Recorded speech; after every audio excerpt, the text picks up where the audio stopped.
Guys, maganda kayo. Magbe-beach tayo next week. Magpapaganda na ako. Ready na ako sumisid. Oh, may ambagan to ah. Lo, magbe-beach? Baka oras na to para mag-break muna ako sa kakaaral. Teka, ka mo magbe-beach? Eh bakit parang mukhang ililibing ka na? Wow, nahiya ako sa'yo, te. Magbe-beach ka nga. Uod ka naman ng high school. Che! Pangit!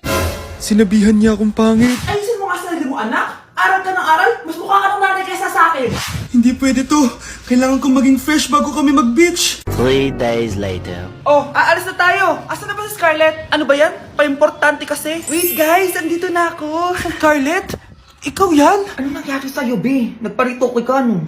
Retoke? No. Sabi ng nanay ko, masama kasi yung araw sa balat natin. Kaya sinaya niya tong Garnier Vitamin C Serum. Anak, gamitin mo tong Garnier Vitamin C Serum. It can fade dark spots in just 3 days.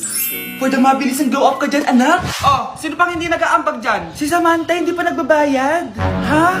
Magbabayad naman ako eh. Wala lang akong pera ngayon. Oh, maiwan na hindi nabayad ah. Kawawa ka naman, hindi ka makakasama sa amin. Oh, sa'yo na to. Baka sakaling maging fresh ka din like me. Salamat ah. Bye! Punta na kami sa beach.